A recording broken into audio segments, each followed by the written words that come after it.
And I'm Black. Hello. This is Nellyville, the podcast. Welcome back for another episode, or if this is your first time listening, welcome. Go ahead and follow me on all of my other socials so you are caught up to date with all things Nellyville. I'm your host, Chanel number 5, and I'm live once again with the TikTok fam. So, listeners, if you want first dibs, come join me every Sunday. No, I can't give you a time.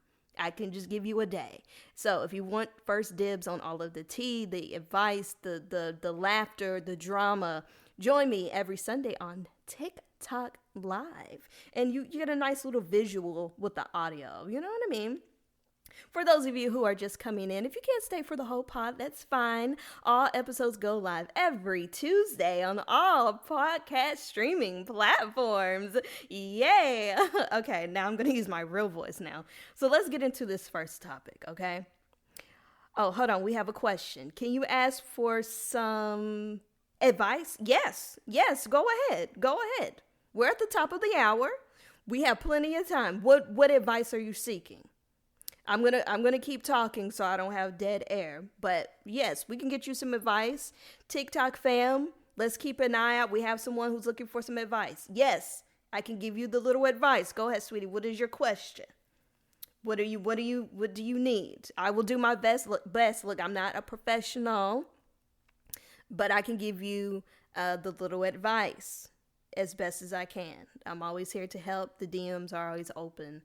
If you have my number, call me, beat me if you want to reach me. Come possible. You know what I'm saying?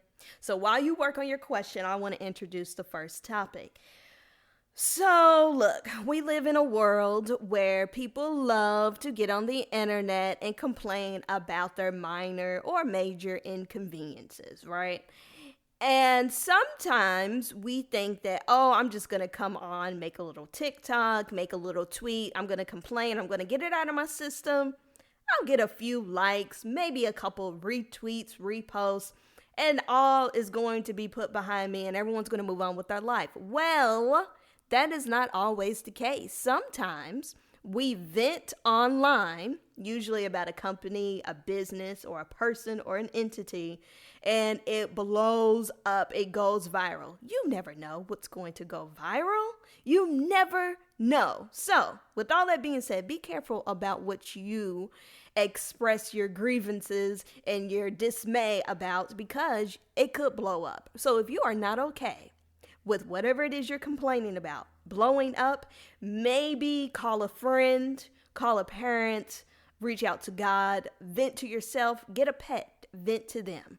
And why am I bringing this up? Thank you so much for the follow. I will be sure to follow you back. Hey, if you follow me, I do follow back. You know what I'm saying? Share the love. So I definitely appreciate it. So why am I talking about people complaining online? We've all done it, and sometimes we all feed into it. You know what I'm saying? Look, so there was this girl, and she made the little TikTok video, and it was so sad because she was crying because she had a bad experience with a hair salon. We've all seen it. But what made it so? Did your question go through, baby? No, I missed your question. Who saw the question? Let me scroll up. I didn't see it pop up. The last thing I got from you is you were asking for the advice and you said please, but I didn't get the question. But I'm still waiting for it. I'm looking for it.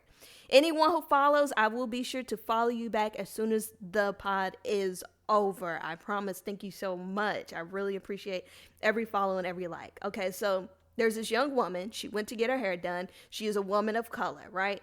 So if you don't know, or maybe you do know, this is a pretty common problem. You have a lot of hair salons and hairdressers who do not know how to work with all types of hair. So this young woman ends up going to the salon, and they were very rude to her. They basically made fun of her for her type of hair. They wanted to charge her extra for all these different types of services just because she had textured Afrocentric hair. And the women spoke a different language. They spoke French, and they thought that this young woman did not know how to speak French. So they were talking all this trash about this young woman, and the woman, she could understand French. And she asked them, hey, I can't understand what you're saying. she, in a polite way, as polite as she could, asked them, hey, can you like stop talking trash about me? Anyways, so she goes through this whole ordeal. If you want to see the video, I'll send it to you. Send me a message. I'm trying to get to the point here. So she has a bad experience. She's in the car. She's crying. She's very upset. Because it can be upsetting because when somebody makes you feel bad about the way you look, hair is a very touchy subject for everyone, men, women, and especially for people of color, because some people make you feel bad for having textured hair. We all know this. So the TikTok ended up blowing up. It went viral. It had over 1 million, couple million views or whatever, right? And of course, people were on this young woman's side. And what did they do? They went and sought out this business. They went on this business, this hair salon's Yelp page, and left a ton of awful reviews. They low rated they gave it 1 star, no stars, and this business, like, basically it fully tanked. It got so much bad press and so much bad attention and negative attention that the original poster, the young woman who was crying, she ended up making a follow-up TikTok asking people to please stop with the hate comments. And I think that the woman got the point. She even though she was the victim, I hate to call people a victim, but even though she was the one who was mistreated, she still had a big enough heart that she didn't want this woman, because the owner of the business was not there. The owner did end up firing the stylists who were rude, but the owner, look, you can't be there holding your employees' hands all the time. And so I get what the original TikToker was saying, in the sense of, she doesn't want someone who wasn't even present to be punished. You have someone's business, another woman of color, her business being completely tanked because her employees decided to not be professional. So I'm going to put a pin in that. We do have a question. So one of our viewers says 6 months. Okay, hold on. 6 months ago, your husband left you for another woman. Tips on moving forward. Okay, yes, let's talk about this. So 6 months ago, going just off of this little piece of information that you have given me, I first want to start out by saying you have every right to feel what you need to feel for however long you need to feel it. Okay? And whenever you need to feel it. There is not going to be a right or wrong way to deal with this process. And as hard as you may try to see the light at the end of this tunnel, as hard as you may try to see the silver lining, there are going to be times where you just don't see it. And that is okay. That is normal. Okay? I'm not sure how long you guys were together, but if he left you now, be grateful that he is not wasting any more of your time. Now, if he tries to come crawling back when he realizes the grass is not greener on the other side, I will not sit up here and tell you not to take him back. That's not for me to decide. That's not even for him to decide. That's for you to decide. But I will say this.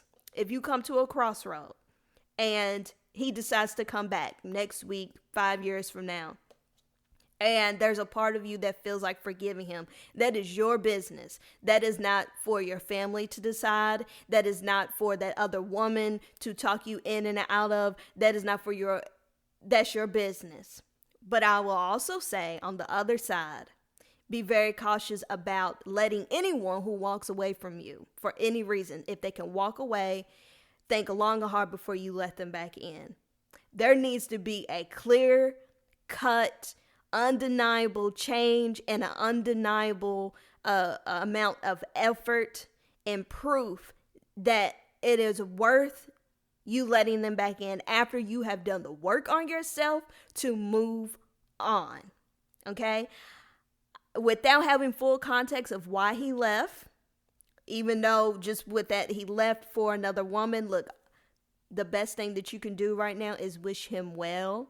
And I hope that this is something that he can sleep with at night. Now, after you wish him well, you need to figure out how you can sleep with yourself at night, right? Focus on you. Don't run out here and try to hurry up and get with someone else, because it's going to take you a second to get to a place where you're even ready to think about someone else. Not that you are thinking about someone else. Okay, so y'all were together for 14 years. That is a decent chunk of life. But you know what? That even though it was 14 years, and I'm sure it's a part of you that feels like time was wasted, do not look at it as time wasted, okay?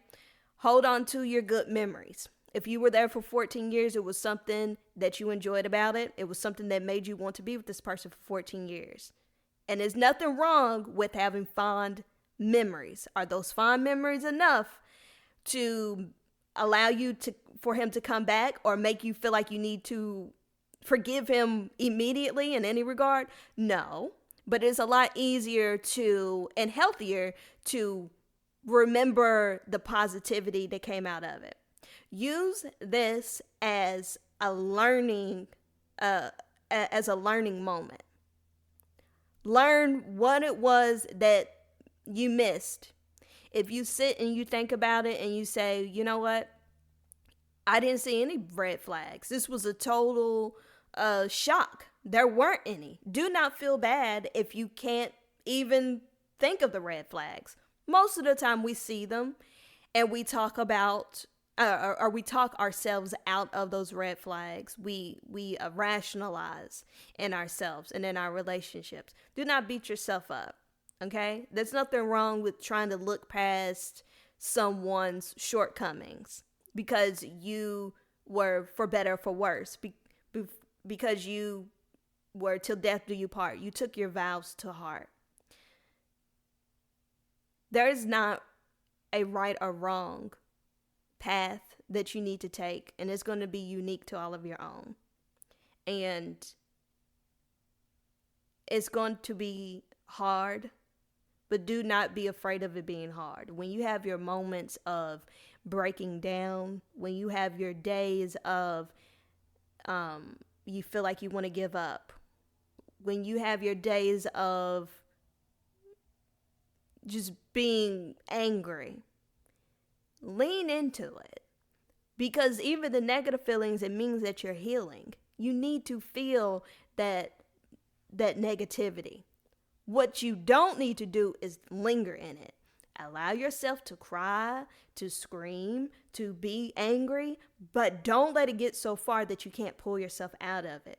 When you feel like you're getting to a point where you can't pull yourself out of that darkness, reach out. And really, honestly, with such a life change and you losing someone who I'm sure was very near and dear to you, even if you all were separated, even if you guys were going through the motions, even if you knew that it was going to end, even if you wanted it to end, you're still going to go through the motions. You're going to have moments of, wow, you know what? I didn't want to be with him anymore, but now I really miss him. There's going to be all of these waves. Go and talk to someone. I don't know if you're in church. I don't know if you're a believer. I don't know if you already have a counselor, a therapist, or someone. This is a big life change, and there's nothing wrong with seeking help immediately. Okay, just to make sure, just if for nothing else, to give you resources and somebody can point you to a community where you can speak with people who have similar stories. You all can support each other so you don't feel like you're battling this alone. You don't have to wait until you're in a completely dark place and you can't pull yourself out. If you feel like, okay, I'm kind of handling this well, still seek help. This is it's a big life change. It's a big adjustment.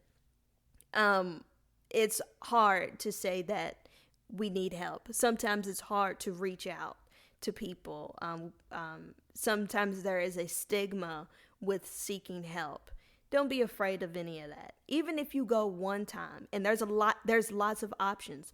You don't even have to go in person anymore. There are options for you to seek help online, just by talking on the phone or even just texting. BetterHelp is a really good one. I hear a lot about that one and a lot of success with that one. But it doesn't have to be some major company. It could be something just local in your area. Okay. Sometimes your local library will have things posted for just kind of groups of people who just kind of do a group therapy. You might be able to find something that's a little informal.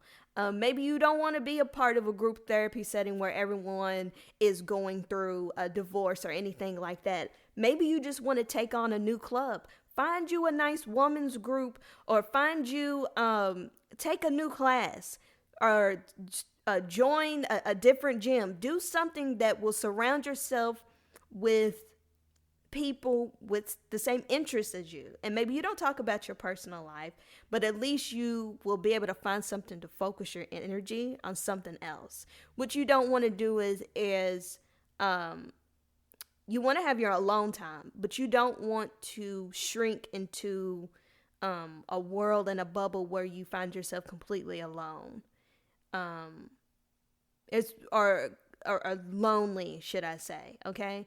There's a difference in being alone and being lonely. There can be a lot of comfort in being alone, and you do need to get to a place where you are happy by yourself.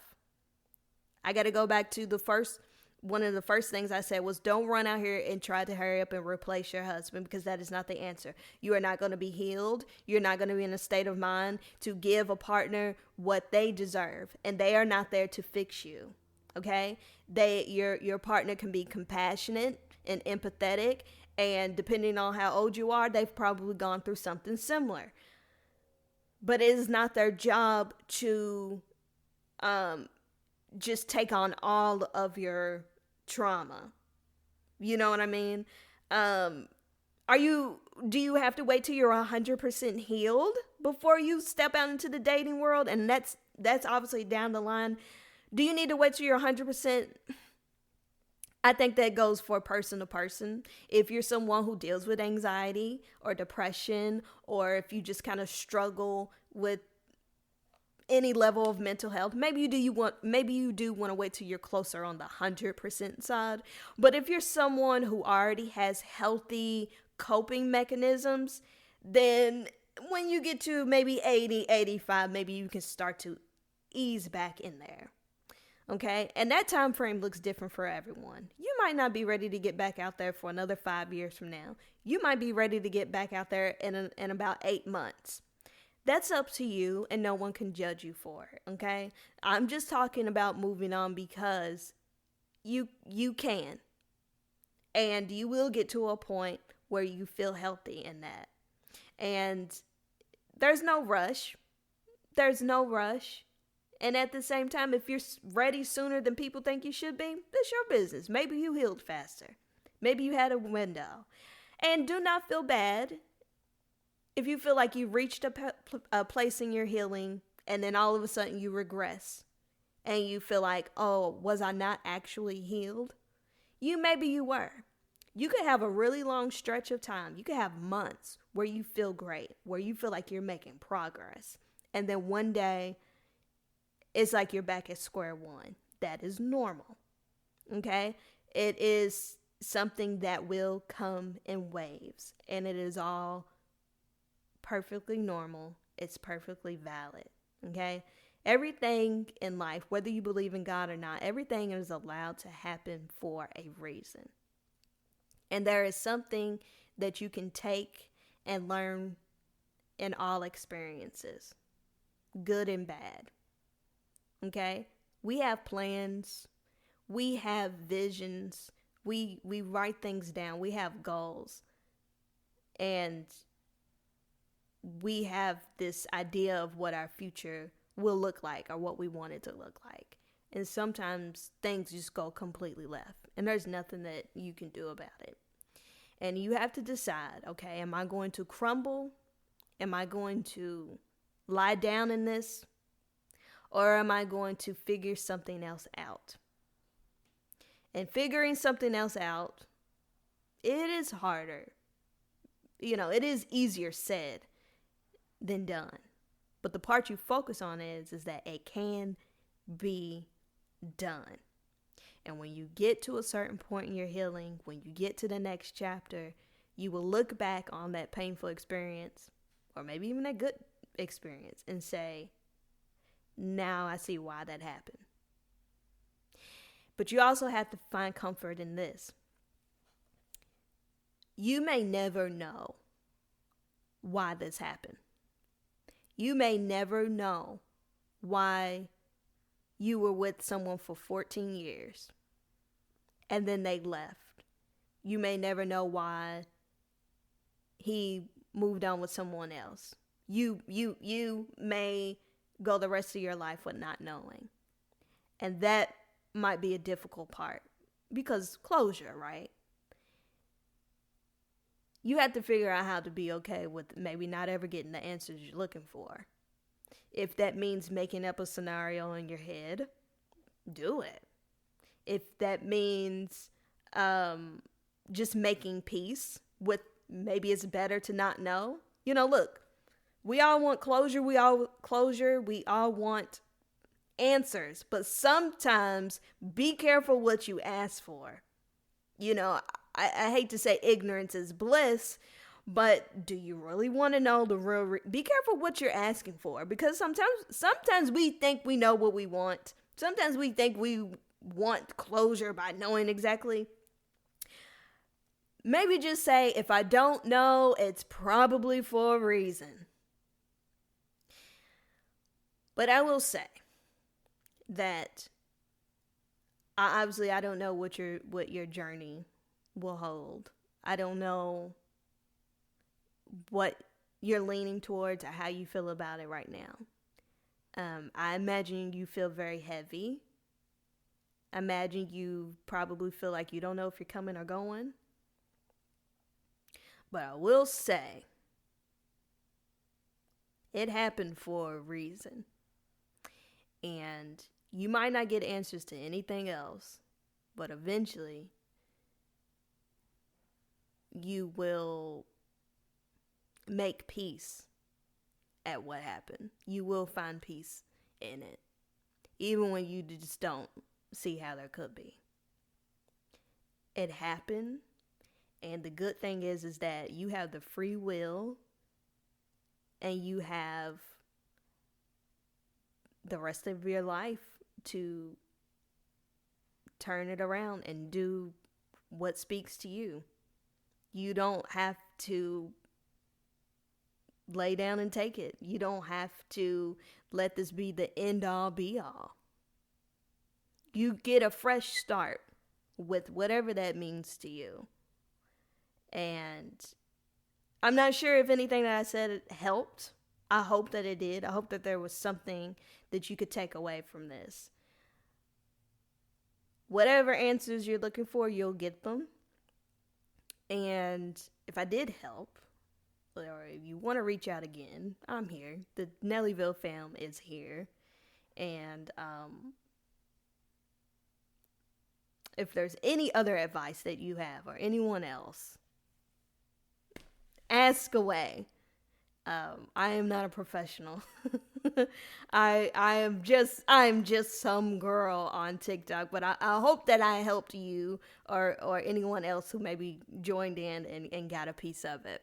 Look, you guys, I had something completely different that I was going to, I have my little iPad here. I had my notes. I had everything ready to go. But that's why I do this podcast, and sometimes things go in a completely different direction, and I'm not mad about it, because whatever I said, somebody needed to hear it. Okay. And regardless of what anyone is going through today, this month, or whatever, it's all a fresh start. And it's okay to not know what to make of it. Okay. But as long as you're breathing, and as long as, the sun rises in the morning, you just get to keep going. And even when everything sucks, nothing is as bad as it seems. Think back to all of the things that you've ever gotten through, and be like, wow, that wasn't even that serious. And one day, you're going to get to a point where you're like, oh, that wasn't even that serious. And for anybody who is listening right now or who is watching, we are all very lucky and blessed, okay? If we are able to sit and listen to a podcast by some random girl on TikTok, you're just not. There are people right now who are trying to figure out where they're going to live. And maybe people are listening or sitting somewhere and maybe you don't have anywhere to live. Maybe you live in your car. But the point is, there's people in the world who don't have phones, who don't have internet, who are literally lying in dirt, okay? And that's not to make ourselves feel, we are not better than those people, but good golly almighty Molly G whiz, just focus on the fact that, look, I don't know what the weather is where you are. The sun is shining behind me right now, and I have the luxury of sitting here and talking to a phone, recording on I can be sad about a lot of things. I can find a lot of things to be sad about right now. I am just choosing to live in oblivion. I don't ignore my problems. I deal with them. I'm a fairly responsible adult. But I can just choose to be like, I have the freedom to do nothingness right now. And if that's all I have to be thankful for, then be thankful for that. Instead of focusing on the 1,000 things that are going wrong. If all you can do is find one little speck of glimmer of hope in your life, then hold on to that speck. Okay? No matter what it is, if your car is working, if you got gas for this week, if you ate this morning, if you have coffee, if your feet are warm, find something. Okay? The world might be crumbling around you, but good God Almighty, find you something to cling to. Okay? Maybe you lost 5 pounds. Maybe you got you a new shirt. Maybe you found a penny. Find it and build on that, because it's so easy to focus on the negative. I hope that I help someone. Reach out and touch someone's hand and do something randomly kind this week, okay? Sometimes we get so caught up in our own despair, we forget that we can just help someone else. And when you do a little something for somebody else, you'll be amazed at how that fuels you. It builds you up. It feeds something into you. If everything else sucks, find somebody to compliment. You don't have to buy anybody a coffee. You don't have to buy anybody lunch. You don't have to give anyone a ride. Just walk past someone and say, hey, cool shirt. Oh, thank you. That'll really make that person's day. And that energy will find you. You get out of this world what you put in it, and what you seek out of it is what's going to find you. You seek and you shall find. You know what I'm saying? So, can we talk heels? We could talk heels in both capacities. Healing and wearing some heels. Look, if what brings you joy is wearing heels, buying heels, shopping, then do that. What a simple pleasure to have. You know what I mean? You have obviously found something that is, what a blessing that is. What a cool thing that is to be able to enjoy the beauty of a good high heel and a boot. By the way, you have great taste. Everyone go follow Flyer Master. Just give a follow. Find him on Instagram. I mean, let's just all be friends and family here. You know, look, I would like to dedicate it. We're going to do a dedicated episode to fashion. I think I'm going to leave it with this for today, because it feels, it would feel forced if I try to really change the subject right now. So I know that this podcast took a turn, and, but thank you for asking that question, because somebody needed to hear what I'm saying somewhere. Maybe it's a listener, maybe it's someone in the room. I am not sure. But before I go, I want to say music of the week. My musical artist this week is Dua Lipa. I've been very heavy on the Dua Lipa this week. She's a great artist, and she's definitely created her own lane. And the song that I'm gonna play is Don't Start Now. She has a great discography, but this particular song seems to really fit. And some of the lyrics, she says, if you don't want to see me dancing with somebody, don't show up. Don't look back. Don't start caring about me now. And it's just an uplifting song. And of course, it's like a girl power song. What is it? It's the guys, the mask can enjoy it as well. But I think Dua Lipa is very fitting. We need uplifting music. You know what I'm saying? When we're in the fields, when we need a kick in the butt, we need a song like that. So I encourage you to listen to Dua Lipa. She'll get you feeling like, you know what? I'm about to go. I could take on the world. So that's who we are vibing to this week. Thank you so much, guys, for hanging out. Thank you, TikTok fam. Thank you, listeners. If you want to be a part of the live recordings, join me every Sunday on TikTok Live. If you missed the beginning of the podcast, viewers, then you can catch the full episodes every Tuesday on all streaming platforms. I'm your host, Chanel number 5. This has been an episode, but thank you for riding with me. I guess I'll catch you guys on the flip. All right. Okay. Bye. Bye. Did a fool